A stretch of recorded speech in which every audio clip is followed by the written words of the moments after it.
Hello students, welcome to Edumantra. আমি তোমাদের চিন্ময় sir. চলছিল আমার পলিটির যুগে জ্ঞান এই সিরিজ। তো তোমরা অলরেডি জানো যে লক্ষ্মীকান্তের উপর ভিত্তি করে চ্যাপ্টার ওয়াইজ আমি তোমাদের এমসিকিউ ডিসকাস করাচ্ছিলাম। প্রত্যেকটা চ্যাপ্টার ধরে ধরে আমি তোমাদের করিয়েছি, যেগুলো WBCS, SSC, NTPC, সামনে তোমাদের পরীক্ষা আছে, ক্লারিক্যাল, NDA, যে কোনো পরীক্ষার জন্য, ঠিক আছে, যেখান থেকে ইন্ডিয়ান পলিটির কোশ্চেন্স আছে, তো সেখানে আমার এই সিরিজটা তোমার কাজে লাগবে। পুরো সিরিজটা তোমরা দেখে যাও। সিরিজটা হয়তো আর দুটো তিনটে ভিডিও রিমেনিং রয়েছে, রিমেনিংটা আমি সবটা তোমাদের করিয়ে দিয়েছি। দেখো, প্যারালালি আমি তোমাদের ডক্ট্রিন সেপারেটলি করিয়েছি, ইম্পর্টেন্ট অ্যামেন্ডমেন্ট সেপারেটলি আমি করিয়েছি, ইম্পর্টেন্ট জুডিশিয়াল ভার্ডিক্ট যেগুলো হয় সেগুলো আমি আলাদা করে করিয়েছি, তোমরা সেগুলো দেখে নিও।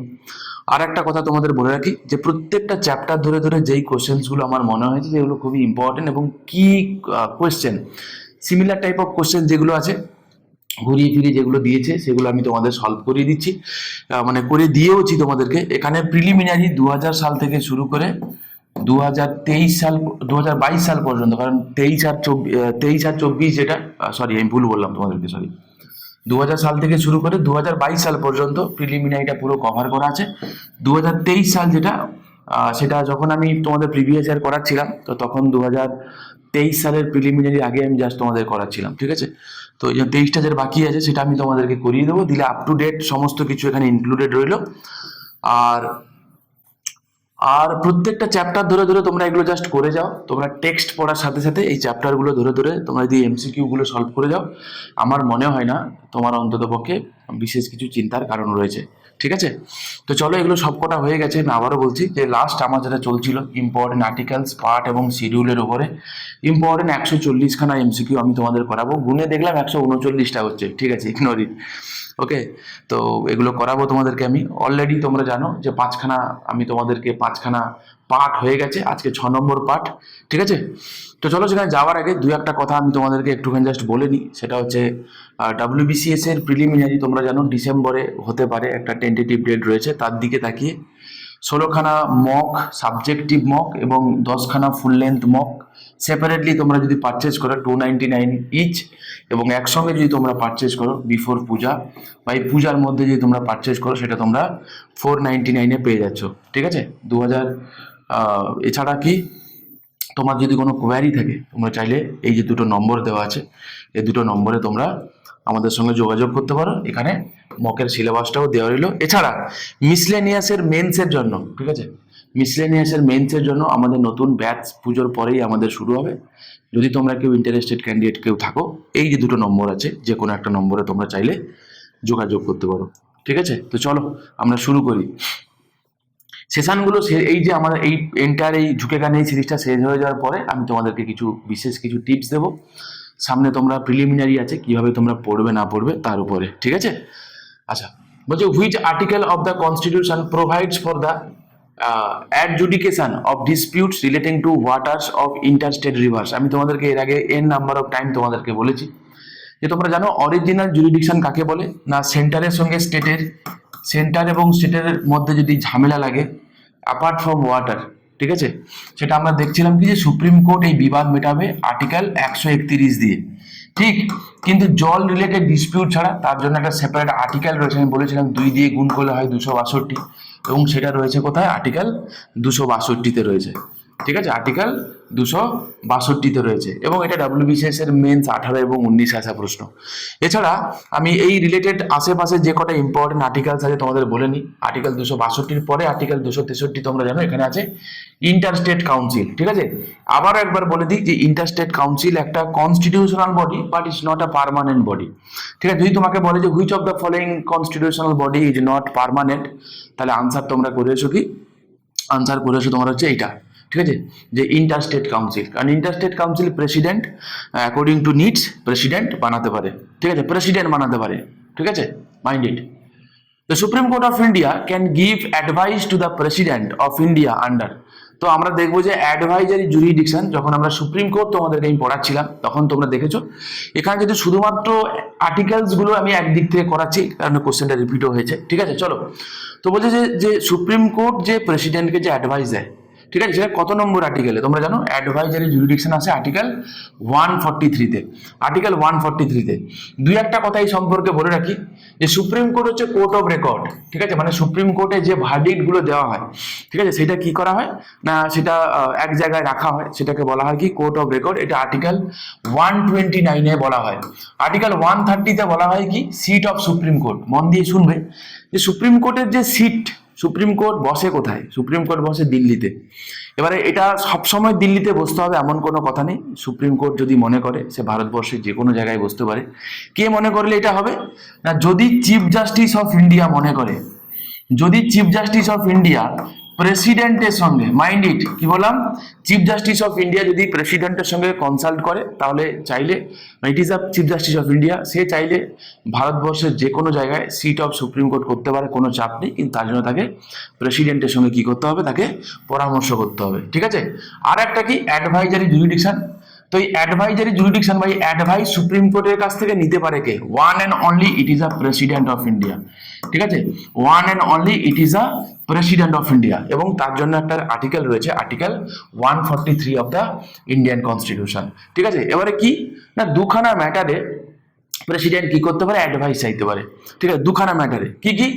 On any question of law or fact of public importance. ঠিক আছে, পাবলিক ইম্পর্টেন্সে প্রেসিডেন্ট চাইতে পারে কি না, প্রেসিডেন্ট অ্যাডভাইস চাইতে পারে সুপ্রিম কোর্টের কাছ থেকে, অ্যাডভাইস চাইতে পারে। ঠিক আছে, আর একটা কি কারণে না, আর একটা dispute arising out of any pre constitutional treaty agreement. ধরুন প্রি কনস্টিটিউশনাল ট্রিটি কাকে বলে? আমি আগে তোমাদের বলেছিলাম যে ট্রিটিটা 26শে জানুয়ারি 1950 সালের আগে হয়েছে, এমন কোন ট্রিটিকে বলা হয় কি প্রি কনস্টিটিউশনাল ট্রিটি। এমন কোন এগ্রিমেন্টকে বলা হয় কি প্রি কনস্টিটিউশনাল এগ্রিমেন্ট। তো এরকম কোন ট্রিটি বা এগ্রিমেন্ট রিলেটেড যদি কোনো ডিসপিউট হয়, ঠিক আছে, তাহলে সেক্ষেত্রেও কি করতে পারে? প্রেসিডেন্ট সুপ্রিম কোর্টের কাছ থেকে অ্যাডভাইস চাইতে পারে। মজার কথাটা হচ্ছে কি ফার্স্ট ইনস্ট্যান্সে, মানে ইন কেস অফ পাবলিক ইম্পর্টেন্সে, ঠিক আছে, পাবলিক ইম্পর্টেন্সে যদি সুপ্রিম কোর্টের কাছ থেকে অ্যাডভাইস চায়, সুপ্রিম কোর্ট চাইলে অ্যাডভাইস দিতেও পারে, অ্যাডভাইস নাও দিতে পারে। ঠিক আছে, মাথায় রাখবো আমরা, supreme court May give or refuse. ঠিক আছে, মে give or refuse, supreme court চাইলে অ্যাডভাইস দিতেও পারে, সুপ্রিম কোর্ট চাইলে অ্যাডভাইস নাও দিতে পারে। ঠিক আছে, এবারে যদি দেখি সেকেন্ড ইনস্ট্যান্সে, মানে প্রি কনস্টিটিউশনাল কোনো ট্রিটি বা এগ্রিমেন্ট রিলেটেড যদি কোনো ডিসপিউট হয়, এক্ষেত্রে কিন্তু সুপ্রিম কোর্টকে অ্যাডভাইস দিতেই হবে। এক্ষেত্রে কিন্তু সুপ্রিম কোর্টকে অ্যাডভাইস দিতেই হবে। আমি ডিটেলসে এই কারণে পড়াচ্ছি, কালকে যদি মানে একটু ঘুরিয়ে পিছিয়ে পরীক্ষায় কোশ্চেন দেয়, তোমরা যাতে আনসার করে আসতে পারো। ঠিক আছে, যারা সিরিয়াস অ্যাসপিরেন্ট যারা আছো, নিশ্চয়ই তোমরা এগুলো নজরআন্দাজ করে যাবে না। ঠিক আছে, এগুলো অবশ্যই তোমরা দেখে যাবে, এগুলো কিন্তু খুবই ইম্পর্টেন্ট। ঠিক আছে, এবারে বোথ দ্য কেসেস দুটো ক্ষেত্রেই প্রেসিডেন্ট ইজ নট, মানে প্রেসিডেন্ট ইজ নট বাইন্ডিং। ঠিক আছে, president is not binding to, মানে কি বলবো, মানে মানে এই ডিসিশন যেটা, যেই সুপ্রিম কোর্ট যে অ্যাডভাইস দেবে, it is not binding to the president. বাস যা কথা হচ্ছে এটা, it is not binding to the president. The advice given by the Supreme Court is not binding to the President of India. স্বাভাবিক advice তো, ঠিক আছে, আমি যদি কাউকে কোনো অ্যাডভাইস দিই বা তোমরা বন্ধু যদি তোমাকে কোনো অ্যাডভাইস দেয়, তোমাকে কি সেটা মানতেই হবে এমন কোনো কথা আছে? না, এমন কোনো বাধ্যবাধকতা নেই। ঠিক আছে, তো আমরা এই কয়েকটা কথা আমরা মাথায় রাখবো, যেগুলো কিন্তু খুবই ইম্পর্টেন্ট। পরবর্তী প্রশ্ন, under which article of the Indian Constitution the Supreme Court has original jurisdiction to deal with any dispute between the center and state on the one side and another state on the other, or between two or more states? আমি already তোমরা জানো যে advisory জুরিডিকশনের ground গুলো কি, আমি এর number of time তোমাদের এই ইউটিউবেই আমি পড়িয়েছি। ঠিক আছে, তাহলে আনসার কি হবে? আনসার হবে কি আর্টিকেল 131। এইটা কিন্তু খুব ইম্পর্টেন্ট, পরীক্ষায় সেভারাল টাইমস এসছে, বিভিন্ন পরীক্ষাতে এসছে। আচ্ছা, এবারে আসো দুই একটা কথা বলে নি। আর্টিকেল 125-এ কি বলা হয় না, স্যালারি অফ জাজেস অফ সুপ্রিম কোর্টের কথা বলা হয়। ঠিক আছে, কি বলা হয়? স্যালারিজ। দেখো, আমি চেষ্টা করেছি কি বলতো, যাতে যখন যেমন সুযোগ পেয়েছি না তোমাদের, যাতে আমি এই জিনিসগুলো তোমাদের একবার রিভাইজ হয়ে যায়, আরেকবার যাতে, বা যারা তোমরা প্রথম দেখছো তারাও যাতে বুঝতে কোনো অসুবিধা না হয়, আমি সেরকম করেই আমি সেগুলোকে বানিয়েছি, মানে এইগুলোকে বানিয়েছি। ওকে, আচ্ছা, এবারে কি না, স্যালারি এবং অ্যালাউন্সেস কি হবে না হবে কে ডিসাইড করবে? না, স্যালারি এবং অ্যালাউন্সেস কি হবে না হবে সেটা ডিসাইড করবে পার্লামেন্ট বাই ল। ঠিক আছে, parliament by law. Okay, next কি বলছে? নেক্সট বলছে occupies office till he attends the age of 65 years. পরীক্ষার জন্য খুবই ইম্পর্টেন্ট যে সুপ্রিম কোর্টের বিচারপতি কতদিন তারা পদে থাকে, তো মাথায় রাখবে 65 বছর বয়স পর্যন্ত এদের কোনো মিনিমাম এজ নেই, ঠিক আছে, যে what is the minimum age to become chief justice বা জাজেস of supreme court, there is no minimum age, ঠিক আছে। দ্য রিটায়ারমেন্ট এজ আছে, that is 65 years. Can resign any time in writing to the president, যে কোনো সময় তাহলে resign করতে পারে প্রেসিডেন্টকে লিখে, প্রেসিডেন্টের কাছে রেজিগনেশন লেটার দিয়ে। Can be remove by president on recommendation of the parliament. এবারে কথাটা হচ্ছে কি, to prove misbehaviour or incapacity, এই গ্রাউন্ডে কি বললাম, to prove misbehaviour or incapacity, এই গ্রাউন্ডে কি করতে পারে না পার্লামেন্ট যে কোনো জাজেস অফ মানে যে কোনো জাজ অফ সুপ্রিম কোর্টের যে কোনো বিচারপতিকে সরাতে পারে, ঠিক আছে। তাহলে কি বললাম, তাহলে পার্লামেন্ট রেকমেন্ডেশন দেবে কিন্তু সরাবে কে, প্রেসিডেন্ট। ওকে, গ্রাউন্ড কি বললাম আমি, to prove misbehaviour or incapacity. Okay, he should be a citizen of India. এবারে কি বলেছে যে ভারত মানে কোনো একজন ব্যক্তি তিনি যদি সুপ্রিম কোর্টের বিচারপতি হতে চান তার কি কি কোয়ালিফিকেশন লাগে, তো প্রথমত he must be a citizen of India, মানে he should be a citizen of India, কোনো ডাউট নেই এতে। হি শুড বি আ জাজ of high court in succession for 5 years. তো বলছে একটা বা একাধিক হাইকোর্টের জাজ মিলে তার 5 বছরের মানে একটা বা একাধিক হাইকোর্টে তার 5 বছরের এক্সপিরিয়েন্স আছে কি একজন হাইকোর্টের জাজ হিসেবে, বাস। অর দেখো এই তিনটের মধ্যে যে কোনো একটা, প্রথমটা তো mandatory, he must B a citizen of India, এটা ম্যান্ডেটারি। বাকি যে তিনটে কোয়ালিফিকেশন আছে এই তিনটের মধ্যে যে কোনো একটা কোয়ালিফিকেশন যদি সে মেনটেন করে তাহলেই হবে। প্রথমটা ম্যান্ডেটারি, তার এই বাকি তিনটের মধ্যে যে কোনো একটা ফুলফিল করলেই হবে, ঠিক আছে। প্রথমত বললাম, দ্বিতীয়ত বললাম হি should be an advocate of high court in succession for 10 years, স্বাভাবিকভাবে এক বা একাধিক হাইকোর্টে তিনি অ্যাডভোকেট হিসাবে তার 10 বছরের এক্সপিরিয়েন্স আছে, বা বা তিনি একজন ডিস্টিংগুইশ জুরিস্ট, কার চোখে, প্রেসিডেন্টের চোখে, বা তিনি প্রেসিডেন্টের চোখে একজন ডিস্টিংগুইশ জুরিস্ট। ডিস্টিংগুইশ জুরিস্ট কাকে বলা হয়, প্রসঙ্গক্রমে বলে রাখি, এই ডিস্টিংগুইশ জুরিস্ট বলতে বলা হয় একজন ব্যক্তি যার হিউজ লিগাল নলেজ রয়েছে, এরকম কোনো ব্যক্তিকে বলা হয় কি না ডিস্টিংগুইশ জুরিস্ট। বোঝা গেল কি বললাম? চলো পরবর্তী প্রশ্ন দেখি। Supreme court of India is a court of record under, আমি অলরেডি তোমাদেরকে বলে দিচ্ছি একটু আগে, তো সুপ্রিম কোর্ট হচ্ছে কোর্ট অফ রেকর্ড কত নম্বর আর্টিকেল বলে, আর্টিকেল 129 এটা বলা হয়। আর্টিকেল 32 তোমরা জানো যে writ jurisdiction of supreme court রয়েছে, ঠিক কথা, কোনো চাপ নেই আশা করি। আর অ্যাডভাইজারি জুরিডিকশন রিলেটেড কি ছিল না ছিল আমি তোমাদেরকে অলরেডি বলে দিচ্ছি, যদিও সেটা এখানে নেই।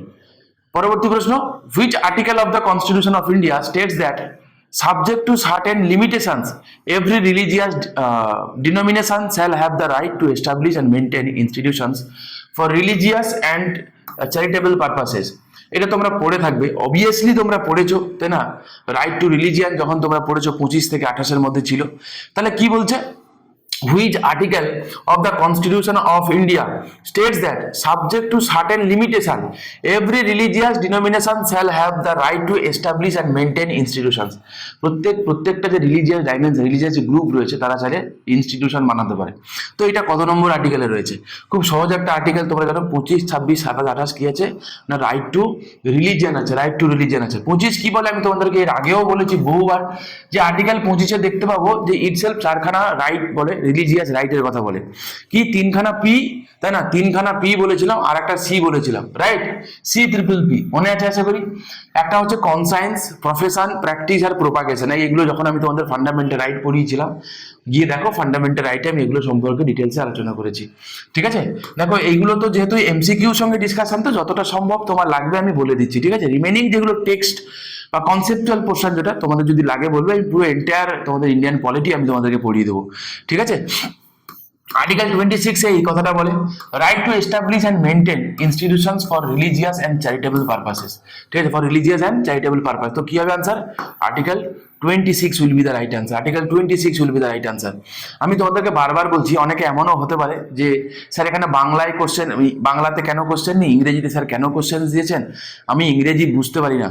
আমি আবারও একবার তোমাদেরকে বলি, ফর ইউর কাইন্ড ইনফরমেশন, বাবা শোনো ভালো করে মন দিয়ে, ঠিক আছে, তোমাদের ভালোর জন্য বলছি, বাকি তোমাদের মিসগাইড হওয়ার জন্য দেয়ার ইজ সেভারেল ওয়েজ, ঠিক আছে, যে তুমি চাইলে মিসগাইড হতে পারো। সেটা হচ্ছে যে কোশ্চেন পেপারে দেখবে লেখা থাকে যে যদি কোনো কোশ্চেনে যদি কোনো ডিসপিউট হয়, ঠিক আছে, বুঝতে যদি প্রবলেম হয়, তাহলে ইংরেজি তর্জমা থেকে যে মিনিং বলা হয় সেই অনুযায়ী আনসার নেওয়া হবে প্রথমত। দ্বিতীয়ত এখনকার যে তর্জমা যেগুলো ট্রান্সলেশন যেগুলো হয়, আমি তোমাদেরকে চাইলে খুলে দেখিয়ে দিতে পারি, যে সেগুলো পড়ে বাংলা থেকে পড়ে মানে কোনো কোনো প্রশ্নের মানে উদ্ধার করাটা নিয়ার অ্যাবাউট ডিফিকাল্ট হয়ে যায়। তৃতীয় কথা যে এটা কোনো ইংরেজি লিটারেচার নয়, সব থেকে বড় কথা হচ্ছে এটা ইংরেজি লিটারেচার নয়, ঠিক আছে, এটা ইংরেজি লিটারেচার নয়। তাহলে এটা কি? এটা সিম্পল জিনিস পড়ে তোমাকে একটা মিনিং সম্পর্কে বুঝতে হবে। নেক্সট কথা, বেশিরভাগ যে পরীক্ষাগুলো যেগুলো হয়, যেগুলো মেন্স হয়, তার যে কোশ্চেন পেপারসগুলো সেগুলো মোটামুটিভাবে ইংরেজিতে হয়, ইনক্লুডিং WBCS এর মেন্স। সেক্ষেত্রে তোমার কাছে কিন্তু কোনো চয়েস থাকবে না। তো আমার মনে হয় তোমরা যারা সবেমাত্র শুরু করছো, যারা সবেমাত্র তোমরা প্রিপারেশন নিতে শুরু করেছো, তাদের জন্য একটা বেনিফিটেড হবে। যদি এতদূর পর্যন্ত তোমরা ভিডিও দেখতে মানে পাও, যদি ধৈর্য থাকে, তাহলে তোমরা শুনতে পাবে, আদারওয়াইজ না। ঠিক আছে, তাদেরকে আমি বলবো যে সিম্পল জিনিস ভয় না পেয়ে, না ঘাবড়ে গিয়ে যে জিনিসটা আছে অল্প অল্প অল্প অল্প করে পড়তে থাকো। ইনিশিয়ালি 2 days পেইন হবে, তোমার হয়তো মনে হবে যে কি না কি হচ্ছে, চাপ নেই, টুমোরোজ গেইন হবে। সামনের দিনে তুমি কিন্তু এগিয়ে থাকবে, ঠিক আছে। কারণ হাল ফিলহালে দেখা যাচ্ছে এমন কিছু কিছু কোশ্চেন্স থাকে যেগুলোর ইংরেজি মিনিংটা অ্যাজ ইট ইজ বাংলাতে লিখে দিচ্ছে। হ্যাভিয়াস কর্পাস তুমি কি করে বুঝবে? তোমার যদি হ্যাভিয়াস কর্পাস মানে বন্দি প্রত্যক্ষীকরণ, তুমি পড়ে গেছো বন্দি প্রত্যক্ষীকরণ, যার ইংরেজি মানে তুমি জানো না যে এটাকে হ্যাভিয়াস কর্পাস বলে, বাংলাতে হ্যাভিয়াস কর্পাস লিখে দিল, তুমি কি করবে? কোশ্চেনটা তুমি আনএটাইম অবস্থায় চলে আসবে, তাই না? বাড়ি এসে তুমি যখন দেখবো ও এটা বন্দি প্রত্যক্ষীকরণ, তো তোমার আফসোস ছাড়া তোমার হাতে আর কিছু করার থাকবে না, ঠিক আছে। তো আমার মনে হয় একটু যদি ওয়াইজ হও আর একটু বিচার বুদ্ধি যদি থাকে, তো প্রথম থেকে সিরিয়াসলি ঠিকঠাকভাবে পড়াশুনো করো। আমি তোমাদেরকে এই কারণে বলবো যে এইটা তো কোনো লিটারেচার নয়, ঠিক আছে, তো এটা কোনো ইস্যু নয়। 2-4 দিন পড়তে থাকো, পড়তে পড়তে ওটা হ্যাবিচুয়েট হয়ে যাবে। ওকে, চলো। আর্টিকেল 27 কি বলে না, freedom as to payment of taxes for promotion of any particular religion. ঠিক আছে, তো বলা হয় কি যে কোনো রিলিজিয়ান ট্যাক্স কালেকশন হবে না, বা freedom two payment of taxes for promotion of any particular religion, কোনো রিলিজিয়াস ডাইমেনশনের জন্য কোনো রকম কোনো ট্যাক্সের ব্যাপার নেই। আর কি বলেছে আর্টিকেল 28 বলা হয় কি, no religious instruction shall be provided in any educational institution wholly maintained out of state fund. তো বলছে রাষ্ট্র মেনটেন করে এমন কোনো এডুকেশনাল ইনস্টিটিউশনে কোনো রিলিজিয়াস মানে ধর্মীয় কোনো পড়াশোনা সেখানে করানো যাবে না, ঠিক আছে। এই 4টে আছে, তোমরা অলরেডি তোমরা জানো, ঠিক আছে। এগুলো আমি একবার রিপিট করে দিলাম জাস্ট। আচ্ছা আচ্ছা, এটা হ্যাঁ রিপিট হয়ে গেছে। ওকে, চলো। তো এটাও আনসার একই হবে, হ্যাঁ ঠিক রিপিট হয়ে গেছে, ঠিক আছে। চলো next. Right against double jeopardy is enshrined under, ঠিক আছে। তো রাইট এগেনস্ট ডাবল জিওপার্ডি কত নম্বর আর্টিকেল আছে এটা জানতে চেয়েছে, ঠিক আছে। তো রাইট এগেনস্ট ডাবল জিওপার্ডি কত নম্বর আর্টিকেল আছে জানতে চেয়েছে। আমি এর আগেও তোমাদেরকে পড়িয়েছি, আবার একবার তোমাদের বলে নি নাও, ঠিক আছে। মেন্স 2022-এ দেখো আর্টিকেল 20-তে 3খানা ক্লজ আছে, এবং 3খানা ক্লজই ভেরি মাচ ইম্পর্টেন্ট। আমি লাস্ট দিন তোমাদেরকে বলেছিলাম, ঠিক আছে, যে আর্টিকেল 20 ক্লজ 1 এটা বলে যে ওই সময় দাঁড়িয়ে যা ল আছে সেই ল যদি কোনো ব্যক্তি ভায়োলেট করে তাহলেই তাকে অ্যারেস্ট করা যাবে, আদারওয়াইজ না, ঠিক আছে। কোনো ব্যক্তিকে একই অপরাধে দুবার শাস্তি দেওয়া যাবে না, ঠিক আছে। রাইট এগেনস্ট ডাবল জিওপার্ডি আনসার কি হবে? দেখো দুবার শাস্তি দেওয়া যাবে না, 2 আছে না, তাহলে আর্টিকেল 20 ক্লজ 2, বা ঝামেলা শেষ। ওকে, 20 ক্লজ 4 বলে কোনো ক্লজই নেই, কোনো চাপ নেই। আর নিজের বিরুদ্ধে সাক্ষ্যদান করা যাবে না, এই তো হয়ে গেল। তাহলে ওই সময় যে ল আছে সেই ল যদি কেউ ভায়োলেট করে সেই অনুযায়ী তার শাস্তি হবে, প্রথমত। দ্বিতীয়ত কি, আর্টিকেল 20 ক্লজ 2 কি বলে, একই অপরাধে তাকে দুবার শাস্তি দেওয়া যাবে না। আর আর্টিকেল ক্লজ 3 কি না, নিজের বিরুদ্ধে সাক্ষ্যদান করা যাবে না, এই তো সিম্পল জিনিস। চলো পরবর্তী প্রশ্ন দেখি। Reservation in promotion in favour of এসসিজ and STs are dealt under. তো বলছো কত নম্বর আর্টিকেলে রিজার্ভেশনের কথা বলেছে, তোমরা জানো 77th কনস্টিটিউশন অ্যামেন্ডমেন্ট অ্যাড করা হয়েছিল, এবং সেখানে দিয়ে কি করা হয়েছিল, আর্টিকেল 16 ক্লজ 4 অ্যাড করা হয়েছিল for reservation of SC and STs. Answer কি হবে তাহলে? Article 16 clause 4A। আমি এর আগে প্রত্যেকটা ক্লজ আর্টিকেল 16 সবকটা ক্লজ আমি তোমাদেরকে পড়িয়েছিলাম, যখন আমি কেস করিয়েছিলাম তখনও তোমাদেরকে আমি পড়িয়েছিলাম, ঠিক আছে। একটু প্রিভিয়াস ভিডিওসগুলো দেখে নাও, তোমাদের কিন্তু খুব মানে হেল্প হবে, ঠিক আছে, অবভিয়াসলি হেল্প হবে। The fundamental rights of the Indian citizens have enumerated in the Constitution of India. এতদিন পরে এই একটা কোশ্চেন জিজ্ঞাসা করেছে, বলছে ফান্ডামেন্টাল রাইট কত নম্বর আর্টিকেলে রয়েছে, ঠিক আছে। তো ফান্ডামেন্টালের কত নম্বর আর্টিকেলে রয়েছে? আর্টিকেল 12 থেকে আর্টিকেল 35 পর্যন্ত রয়েছে, ঠিক আছে। আচ্ছা, আরেকবার আমি তোমাদের জাস্ট রিকল করিয়ে দিই। পার্ট 1 এ ইউনিয়ন অ্যান্ড স্টেটে রয়েছে আর্টিকেল 1 থেকে 4, পার্ট 2 তে সিটিজেনশিপ 5 থেকে 11, পার্ট 3 তে ফান্ডামেন্টাল রাইটস 12 থেকে 35, পার্ট 4 এ ডিপিএসপি রয়েছে রাষ্ট্রের নির্দেশমূলক নীতি, তাই না, 36 থেকে 51, পার্ট 4 এ তে রয়েছে ফান্ডামেন্টাল ডিউটি আর্টিকেল 51 এ, পার্ট 5 এ রয়েছে দ্য ইউনিয়ন আর্টিকেল 52 থেকে 151, পার্ট 6 এ রয়েছে স্টেট আর্টিকেল 152 থেকে 237 পর্যন্ত রয়েছে। পরবর্তী প্রশ্ন, which of the following articles contain the right to religious freedom enshrined in the constitution of India? খুব পাতি প্রশ্ন, একটু আগেই আমরা দেখেছি কি আর্টিকেল 25, 26, 27, 28 চারখানা আর্টিকেল রয়েছে, রাইট। আর্টিকেল 29 এবং 30 কি রয়েছে না রিলিজিয়াস এবং লিঙ্গুইস্টিক মাইনরিটিদের জন্য স্পেশাল কিছু প্রসিডিওর সেখানে রয়েছে, রাইট। আর্টিকেল 23, 24 কি রাইট এগেইনস্ট এক্সপ্লয়টেশন রয়েছে, রাইট। চলো পরবর্তী প্রশ্ন দেখি। The provision of Article 368 of the Constitution of India as it stands today deals with, আচ্ছা হঠাৎ করে এই কোশ্চেনটা কেন জানতে চাইলো? একটা গল্প আছে, আমি তোমাদেরকে এর আগেও মানে বলেছি, হয়তো এইভাবে বলিনি, ঠিক আছে, অন্যভাবে বলেছি, কিন্তু বলেছি। কি বলেছে এখানে? যে আজকে দাঁড়িয়ে আর্টিকেল 368 এ কি আছে, তার মানে নিশ্চয়ই অরিজিনালি সেই কথাটা ছিল না। পড়িয়েছিলাম, তোমাদের মনে আছে যে 24th কনস্টিটিউশন অ্যামেন্ডমেন্ট অ্যাক্ট করে তার টার্ম পাওয়ার কথাটা অ্যাডেড করা হয়েছে, কারণ প্রসিডিওর কথাটা এখানে অলরেডি ছিল, প্রসিডিওর কথাটা ছিল। তাহলে কি, তাহলে পাওয়ার কথাটা অ্যাড করা হয়েছে, তার মানে এখন পাওয়ার অ্যান্ড প্রসিডিওর দুটো কথা থাকবে, মেইন কথা হচ্ছে এইটা। তাহলে দেখা যাক কি আছে এখন।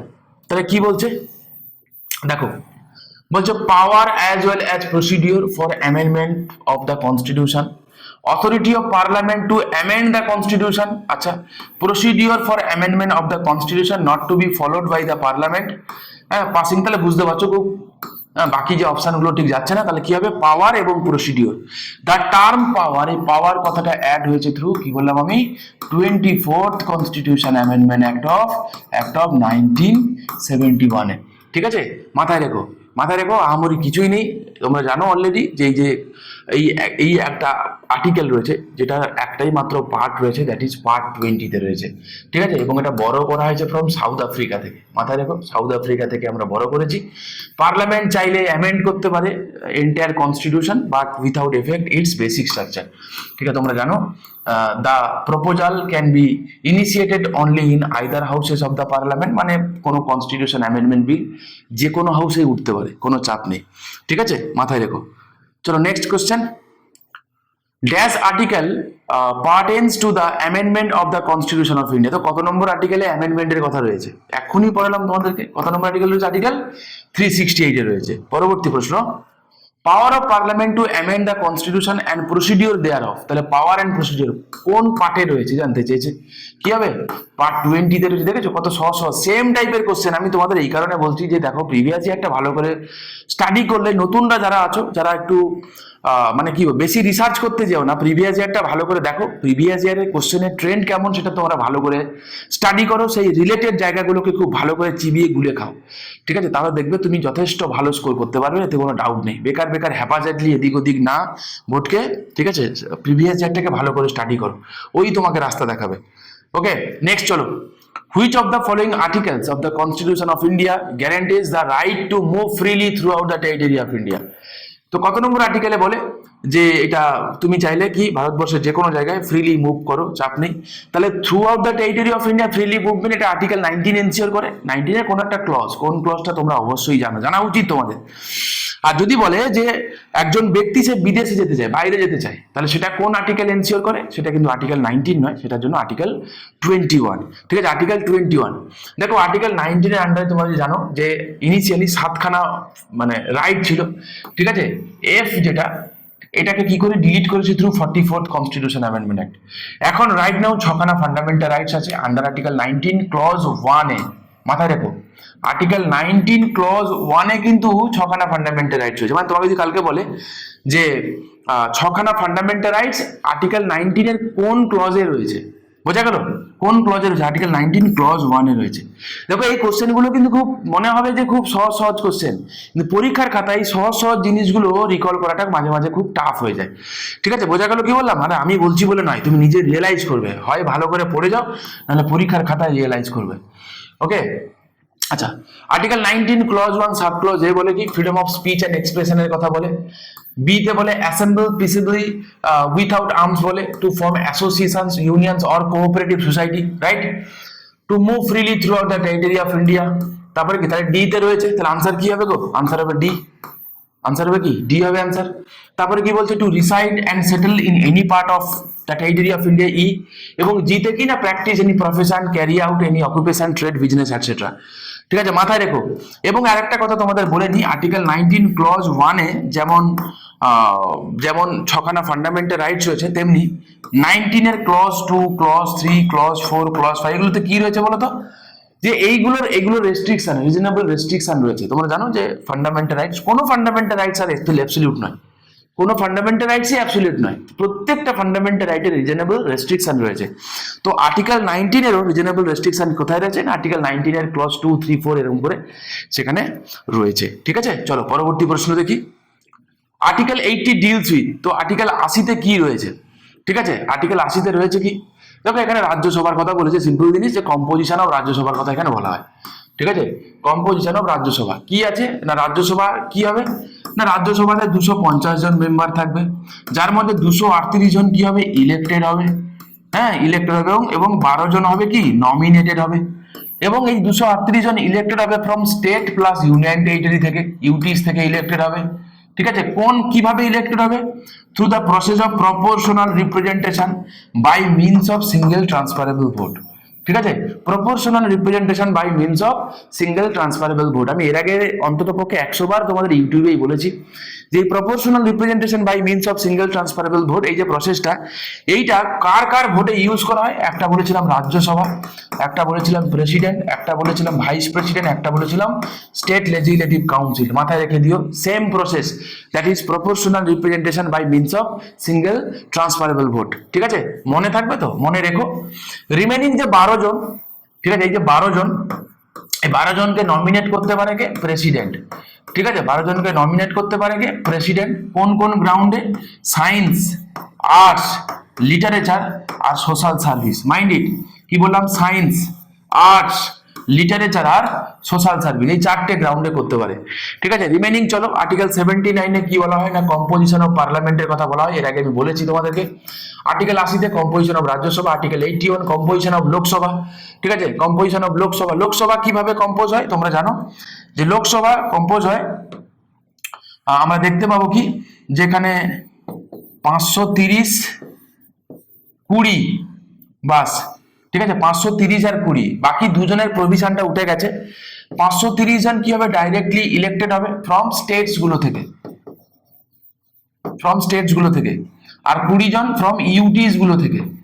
হলো, কিন্তু টোটাল স্ট্রেংথ কত না, 552। তা তুমি বলে স্যার এখানে তো 550 হলো। বাকি দুজনের যে গ্রাউন্ড, অ্যাংলো ইন্ডিয়ান কমিউনিটি থেকে দুজনকে প্রেসিডেন্ট কি করতে পারতো? নমিনেট করতে পারতো। এই যে গ্রাউন্ডটা, এই গ্রাউন্ডটা আমরা তুলে দিয়েছি, আজ আর নেই। কিন্তু টোটাল স্ট্রেংথ কিন্তু 552 রয়েছে, মাথায় রেখো। টোটাল স্ট্রেংথ কিন্তু 552 রয়েছে, সেটা কমে কিন্তু 550 হয়নি। ঠিক আছে, লোকসভার যে নিজস্ব ওয়েবসাইট আছে, সেই ওয়েবসাইটে চলে যাও, দেখতে পাবে। ঠিক আছে, আর ভরসা রাখো, আমি বলছি, শুনে নাও। ঠিক আছে, চলো নেক্সট কি বলছে, বলছে fundamental duty to uphold and protect the sovereignty, unity and integrity of India is enshrined. তো বলছে এই যে এই ফান্ডামেন্টাল ডিউটি না, টু কি বলছে, uphold and protect the sovereignty, unity and integrity of India, এটা কোন ক্লজে রয়েছে? ঠিক আছে, আর্টিকেল 51A তে তো রয়েছে, 11খানা ডিউটি রয়েছে, কিন্তু কোথায় রয়েছে? এই হচ্ছে সেই কোশ্চেন। ঠিক আছে, যারা বলো না যে এগুলো পড়ে কি হবে, জীবনে আসে না, আমি এই কারণে বলি যে প্রত্যেকটা জিনিস খুঁটিয়ে খুঁটিয়ে পড়ে রাখতে। বোঝা গেল? কোন দিন তোমার কাজে লাগবে বলা খুব মুশকিল। আমি নিশ্চিতভাবে শিওর, এই জাতীয় কোশ্চেন তোমাকে যদি পরীক্ষার খাতায় দেওয়া হয় না, ফান্ডামেন্টাল ডিউটি নিয়ে তোমাকে কুচবি জিজ্ঞাসা করুক, তোমরা পারবে, কোনো ডাউট নেই। কিন্তু একবার যদি ক্লজ গুলো তুলে দেয়, তখন কিন্তু তোমাদের কি হয়ে যাবে, একটু এদিক ওদিক হয়ে যাবে।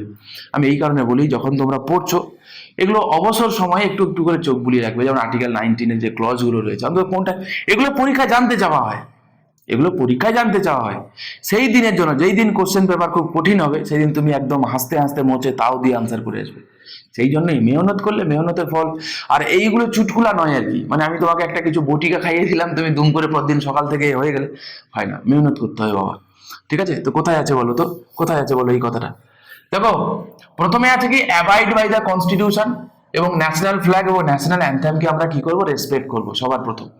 ঠিক আছে, মনে রাখবো কিভাবে, পতাকা উঠছে, দেশের জাতীয় পতাকা উঠছে, তাই না? তারপরে কি বলেছে, to cherish the ideals of freedom struggle, আমাদের দেশে যে স্বাধীনতা সংগ্রামী যারা ছিল তাদের যে আইডিয়াল, তাদেরকে আমরা কি করব, ফলো করব। ঠিক আছে, তারপরে কি বলছে, uphold sovereignty unity and integrity of India, তাহলে প্রথমে কি, প্রথমে আমরা আমাদের দেশের ন্যাশনাল অ্যান্থেম, ন্যাশনাল ফ্ল্যাগকে আমরা সম্মান জানাবো, রাইট? তারপরে কি বলেছে না, আমাদের দেশে যারা ফ্রিডম স্ট্রাগলার যারা ছিল, যারা স্বাধীনতা সংগ্রামী ছিল, তাদেরকে আমরা রেসপেক্ট করবো, তাদেরকে আমরা ফলো করবো, তারা যে কথাগুলো বলেছিল। তারপরে কি বলেছে না, আমাদের দেশের সোভারনিটি ইউনিটি ইন্টিগ্রিটি আমরা কি করবো, প্রোটেক্ট করবো। তো বলো তাহলে কোথায় রয়েছে, article 15 clause 1 sub clause C তে রয়েছে। তারপরে কি বলছে, defend the country and render national services. তারপরে কি হচ্ছে, promote harmony and brotherhood. Okay, সৌভ্রাতৃত্বতা আমরা বজায় রাখবো। Preserve rich heritage of composite culture, আমাদের দেশের তো একটা একটা কি বলবো, একটা মিশ্রিত মিক্সড কালচার রয়েছে, সেই কালচারটাকে আমরা কি প্রোটেকশন দেবো, তাই না? সারা পৃথিবীতে এমন দেশটি কোথাও খুঁজে পাবো না কেউ, তুমি, এটা সত্যি কথা, রাইট? আমাদের মতো দেশ। Protect and improve natural environment. তারপরে কি, development scientific temper and humanism etcetera. এর মানে কি জানো, সাইন্টিফিক টেম্পার বলেছে বিজ্ঞান মনস্কতাকে ডেভেলপ করতে বলছে, কুসংস্কার আসন্ন মানসিকতা নয়। ঠিক আছে, বিজ্ঞান মনস্কতাকে ডেভেলপ করতে বলছে। আমাদের এই ফান্ডামেন্টাল ডিউটিগুলো কিন্তু ইটসেলফ একটা কিন্তু পড়লে বুঝতে পারবে যে কথাগুলো বলা হয়েছে, সেই কথাগুলো যদি ফলো করা যায়, আমাদের দেশ অন্য অন্য পর্যায়ে আমরা পৌঁছে যাব। ফান্ডামেন্টাল ডিউটি, ওকে, যেগুলোকে মেনে চলতে হয় কাদেরকে না, সিটিজেনদেরকে, মাথায় রেখো।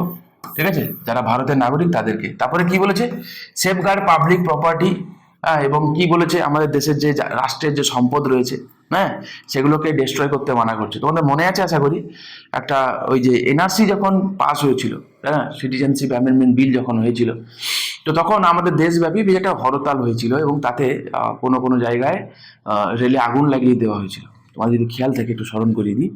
তো তখন থেকে রেল ঠিক করলো কি, যে আমরা রেলের টিকিটের সাথে সাথে আমরা সেখানে ফান্ডামেন্টাল ডিউটিটাও প্রিন্ট করিয়ে দেবো। ঠিক আছে, তো মাথায় রেখো এটা। তারপরে কি বলছে, স্ট্রাইভ টুয়ার্ডস এক্সিলেন্স, মনে আছে যে আমরা সবসময়ের জন্য এক্সিলেন্সের দিকে আমরা এগিয়ে যাব। এটা অরিজিনালি 10খানা ছিল, পরবর্তীকালে এটা অ্যাড হয়েছে। ঠিক আছে, through 86 constitution amendment act, provide opportunities for education. ঠিক আছে, কার ডিউটি না, ডিউটি অফ দ্য অভিভাবক, যাদের সন্তান সন্ততিদের জন্য তারা স্কুলে পাঠায়। চলো পরবর্তী প্রশ্ন দেখি। Duty of the state to raise the level of nutrition and the standard of living and to promote public health is directive principal under. তো এর আগে আমি বহুবার বলেছি, এটা কত হবে, আর্টিকেল 47 হবে। খুব সহজ, খুব সহজ, খুব সহজ, বহুবার বলেছি আমি। আর্টিকেল 48 আছে organization of agriculture and animal husbandry, তোমরা জানো। Article 48A protection and improvement of environment, safeguarding forest and wild life, দেখে রাখো বাবা। Article 49 protection of monuments and places and objective of national importance, right, national ইম্পর্টেন্সে হতে হবে। আর article 50তে কি বলেছে, separation of judiciary from executive. চলো পরবর্তী প্রশ্ন। Which schedule of the Constitution of India deals with administration and control of scheduled areas as well as scheduled tribes? ওকে, তো শিডিউল এরিয়া এবং ট্রাইবাল এরিয়া গুলোকে কি করা হবে, তাদেরকে সেখানকার অ্যাডমিনিস্ট্রেশন এবং কন্ট্রোলের কথা লেখা আছে।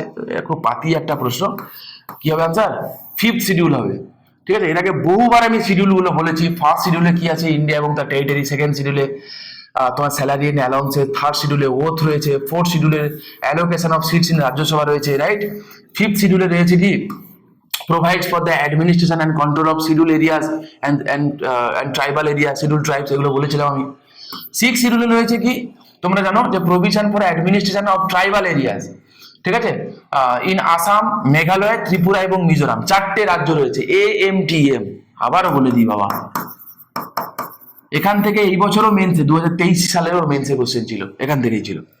7 শিডিউলে রয়েছে 3টে লিস্ট রয়েছে। 8 শিডিউলে ভাষা রয়েছে। 9 শিডিউলে কি রয়েছে, তোমার অ্যাবলিশন অফ জমিনদারি রয়েছে। 10 শিডিউলে অ্যান্টি ডিফেকশন। 11 শিডিউলে পঞ্চায়েত। 12 শিডিউলে মিউনিসিপ্যালিটি।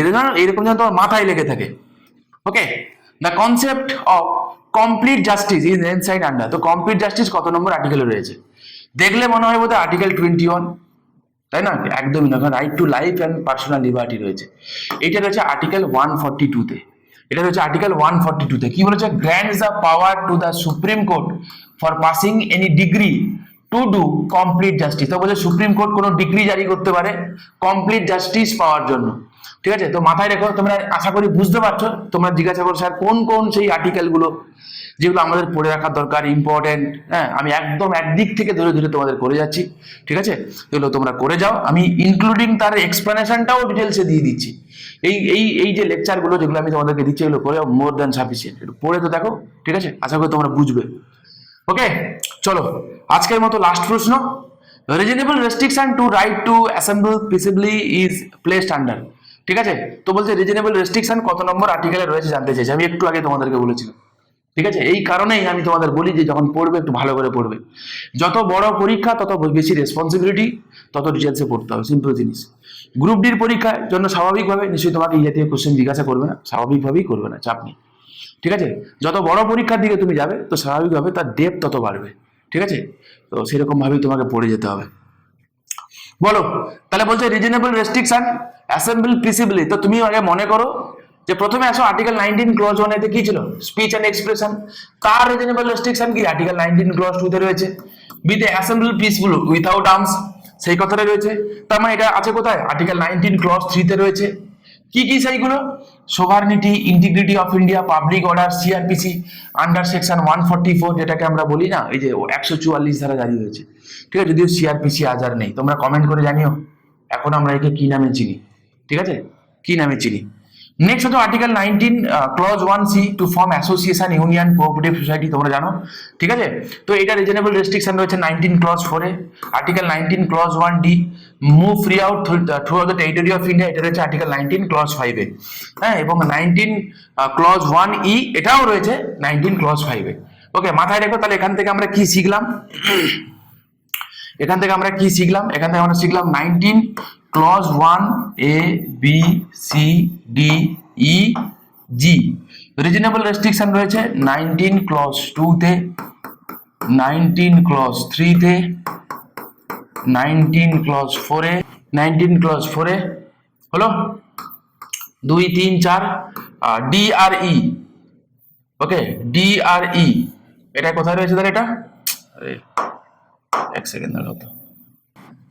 DRE এটা কোথায়? তাহলে 19 ক্লজ 5 এ। ঠিক আছে, তোমরা এইগুলো মাথায় রেখো। তাহলে ক্লজ এগুলো মাথায় রেখো, অবশ্যই মাথায় রেখো। এগুলোকে এখান থেকে পরীক্ষায় কোশ্চেন এসছে, দেখো WBCS মেন্সে 2022 আসা প্রশ্ন। চলো, তাহলে এই ছিল আজকের ইম্পর্টেন্ট 20খানা আর্টিকেল অ্যামেন্ডমেন্ট, আর্টিকেল এবং শিডিউল এবং পার্ট রিলেটেড যেগুলো এসেছে আমি তোমাদেরকে সলভ করে দিলাম। আর একটা সেশন আমার বাকি আছে যেখানে আমি রিমেনিং যে 20খানা হয়তো 20খানা কোশ্চেন থাকবে না, তো 19খানা মতো হয়তো কোশ্চেন রিমেনিং যে কটা আছে আমি তোমাদেরকে সলভ করিয়ে দিচ্ছি। ওকে, কেমন লাগছে বা কেমন লাগলো? আমি তোমাদের প্রায় 1 বছর ধরে এই সিরিজটা কন্টিনিউ করছি। খুব বেশি তোমরা কেউ দেখোনি, কেন দেখোনি আমি জানি না, সেটাও তোমরা কমেন্ট করে জানিও। তবে আমি আমার তরফ থেকে চেষ্টা করেছি যতটা সম্ভব তোমাদেরকে হেল্প করা যায়, প্রত্যেকটা কোশ্চেন যতটা সম্ভব ইলাবোরেটলি ডিসকাস করা যায়, আমি আমার তরফ থেকে 100% আমি ট্রাই করেছি, এখনো করছি। ঠিক আছে, ভালো থেকো। যদি ভালো লাগে তোমরা চাইলে চ্যানেলটাকে সাবস্ক্রাইব করতে পারো, বন্ধুদের মধ্যে শেয়ার করতে পারো। চলো, দেখা হচ্ছে নেক্সট ভিডিওতে।